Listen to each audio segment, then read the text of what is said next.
I'm going to tell you guys the 3 sleepers that need to step up so the Carolina Panthers can have a great season.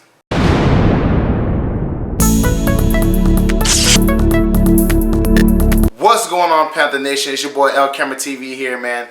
And I've been working on something for a little while now, but I finally got it in place. I got my affiliate link for NFL shops, so you can cop all your NFL gear on my page. The link is in the description below, man. I know y'all want your Carolina Panther jerseys, hats, mugs, all types of cool stuff. You know, I got a Cam Newton jersey.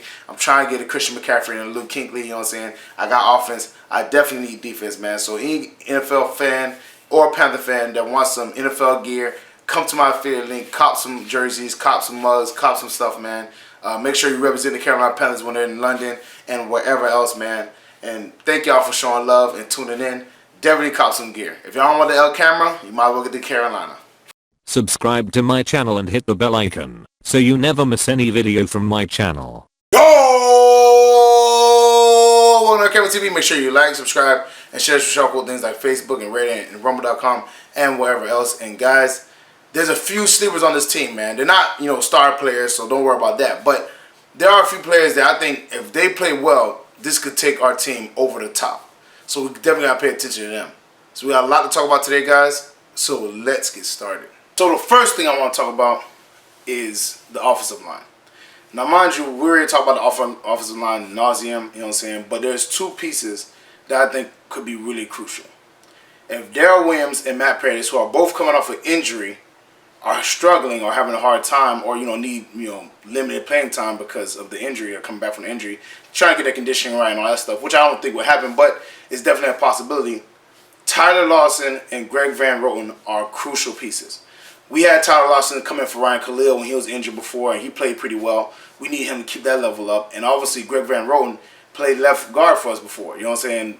Most of the last season. So Greg Van Roten and Tyler Lawson are imperative for us to have a good season, because at the end of the day, Matt Paradis and Darrell Williams, mind you, Ron Rivera switches out a lot of players anyways, you know what I'm saying? He does more on the defensive line side, but if you got 2 players coming off an injury, you can't, overwork them, you know what I'm saying? Yes, they're going to be in training camp, they're going to have time to get their conditioning back, but, yeah, remember, training camp is nothing like game speed, preseason is nothing like game speed, so they can work at training camp and work on their conditioning, and you've seen it was held out for, most of, mini camp and stuff like that. And training camp, hopefully they're ready to go, but we'll see how that whole thing plays out too. So they need time to get that conditioning, that, that wind back in them and be able to, go for an extended period of time.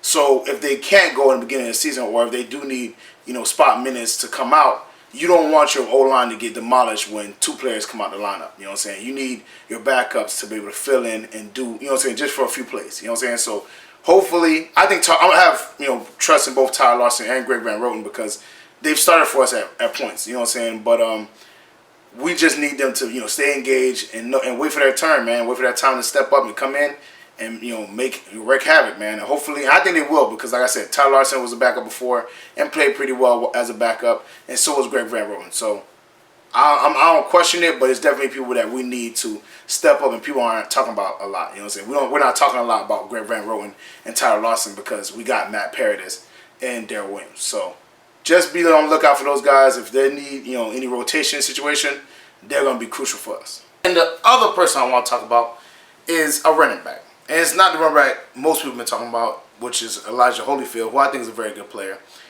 It's Jordan Scarlett. Now, mind you, Christian McCaffrey cannot keep up playing almost 99% of the snaps. That's just not realistic for a running back, especially a running back, because their position, you take a lot of hits, you take a lot of brunt. You don't want your running back playing that much time. Now, mind you, Greg Olsen doing that, obviously, he's Greg. He's a tight end. He doesn't really take that much brunt, as a running back. He's not running, between tackles and, bumping people all the time.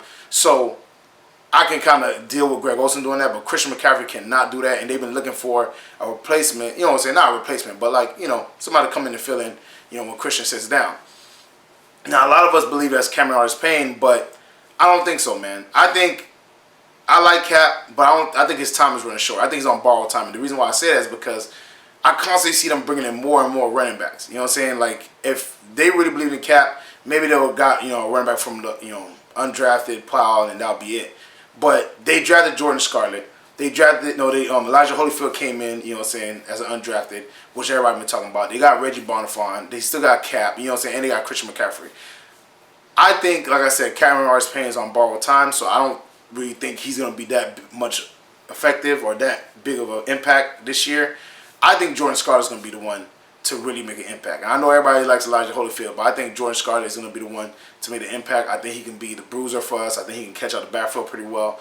And I think he's going to show early on that he's a very good running back, and that might kind of push Cameron Artis-Payne to the third slot and move him to the second slot. Right now, Cameron Artis-Payne, like I said, is in the second slot, but I just don't see it happening. I mean, you can't keep on bringing in running backs like this, you know what I'm saying, just to, you know, let them walk, you know what I'm saying. And Cameron Artis-Payne been on the roster for a while now, even before Christian McCaffrey. So, and yes, I feel like it's kind of unfair because he never really got, you know what I'm saying, a boatload of, you know what I'm saying, plays and stuff like that. But in the spots he came in, he hasn't really performed, you know, greatly. So I think Cameron Artis-Payne is a good player, but I do think, you know, his time is short in Carolina because they keep on bringing in new running backs, man. And I think Jordan Scarlett is more of what they want, a bigger back, you know what I'm saying, who can pound, who will catch out the backfield.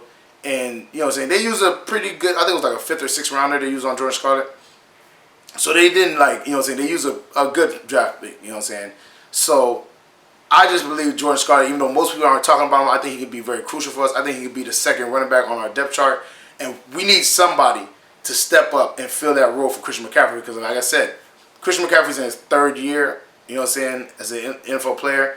And, yes, his first year was more on reserve role because we still had Jonathan Stewart. But last year, he played almost 99% of the snaps. You don't need your running back playing that much time because that just makes them more susceptible for injury. It makes them, you know what I'm saying, it wears them down. And I want Christian McCaffrey for a long period of time. I don't want him for, you know, what I think the usual lifespan for a running back is 10 years. I would like him to be there, you know, maybe, you know, 12 years at least. You know what I'm saying? Because he's a very good catcher at the backfield. Even if he loses his running ability, you know what I'm saying, he's not a great running back anymore. He can still catch out the backfield and stuff like that. So I would rather him be around the Carolina Panthers for much longer. But like I said, you cannot keep that up. You can't keep that constant workload on him. And he doesn't mind it. Obviously, he says he doesn't mind it. But he also doesn't realize, you know, how much toll he's taking on his body. And I think the coaches realize that, and that's why they're bringing in all these running backs. And I feel like if they really had confidence in Cameron Artis-Payne, they wouldn't have spent a draft pick on Jordan Scarlett. I think Jordan Scarlett is going to be the next guy. I think he's a sleeper that people aren't talking about. And we'll see what happens this season, but somebody has to step up because Christian cannot keep on doing this amount of workload. And finally, the person I think who is a sleeper and nobody's talking about but can be really good for us is Ross Cochran. And the reason why I say that is because I like Donte Jackson a lot. I think he's a bona fide baller. But my thing is this.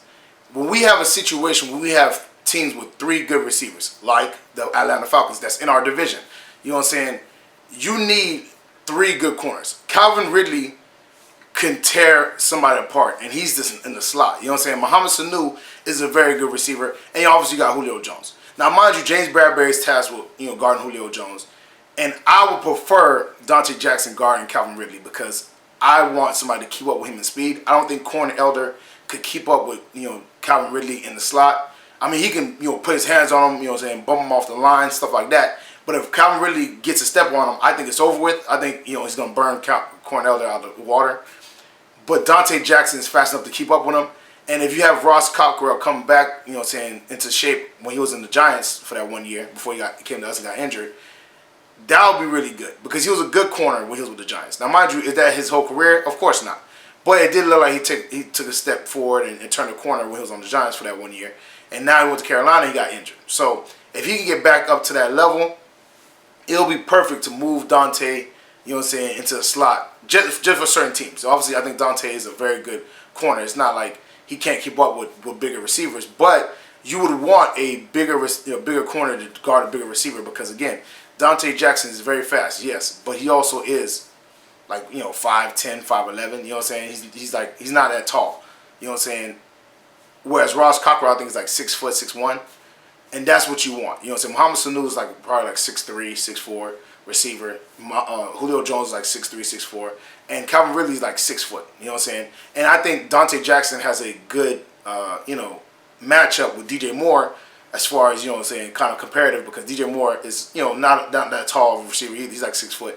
and you can match up with him and Calvin Ridley's and the faster receivers in the league with Dante Jackson. Whereas Mohamed Sanu is not so much a fast receiver. He's a good route runner. You know what I'm saying? He got good hands, but he's not a burner. You know what I'm saying? So the matchup to me would be better if you move Dante Jackson. Because I like, Corn Elder. I like Rashawn Golden, but I don't see them matching up speed-wise with Calvin Ridley, and I don't want that to be exposed. So if Ross Cockrell can come back and play pretty well, which I think he might, obviously he's coming off an injury also, but if he can come back and play pretty well, that would help us out greatly because, again, we will match up with 3 receiver teams pretty well. You know what I'm saying? Obviously, you got the Browns, too, with Odell Beckham, Jarvis Landry, and Antonio Callaway. And Callaway is a burner. You know what I'm saying? So it's teams like that that will give us issues because you can't put a linebacker on Callaway because he's going to burn him out of the water. Corn Elder is a good corner, but, again, is he fast enough to keep up with Antonio Callaway's and people of that nature, Calvin Ridley's? You know what I'm saying? I don't think he is. So the best, situation that you have is moving Dante to the slot for those situations and having him keep up with these, burner slot receivers that can dominate, you know what I'm saying? Not for every team, but just for the teams that have 3 dominant receivers. And that, like I said, Cleveland Browns, Jarvis Landry, Odell Beckham, and Antonio Callaway are 3 really good receivers. You know what I'm saying?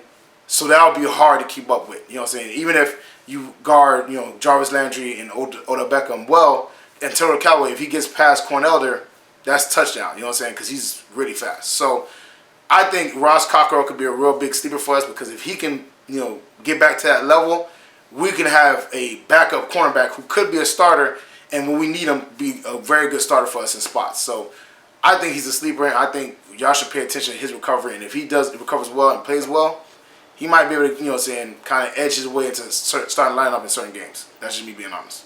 Well, that's it for me, guys. Make sure you like, subscribe, and share cool things like Facebook and Reddit and Instagram and Rumble.com and wherever else. And guys, in the comment section, man, how do you feel about my sleepers? If you have 3 other sleepers, put them in the comment section and tell me what you think because I think these guys could be really crucial. I know, offensive line was 2 people, but still, let me know how you feel about the sleepers in the comment section below. Check out the Spreadshirt account. Check out the Patreon page. Those links are in the description below. Check out my NFL Shops affiliate link. For you Carolina Panthers fans and NFL fans in general, I have a link in the description where you can cop Carolina Panther gear, NFL, gear, all on my channel. It's in the description. Definitely check that out. Check out my dog Renan Steen's page. His video is going to be at the very end of mine, in the end screen. Very funny dude, very talented, and we have a podcast together. I think you guys really enjoy the conversations that we have. You know what I'm saying? We talk about some real stuff, you know what I'm saying? Some real compelling things, man. So definitely get in the comment. Check that out, man. Check out his videos. Share with all your Panther fans, you might Panther related, anybody football related.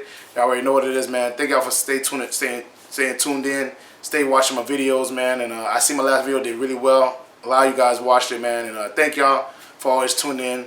Definitely, tell your friends to subscribe, man. And I'll see y'all next time. Peace.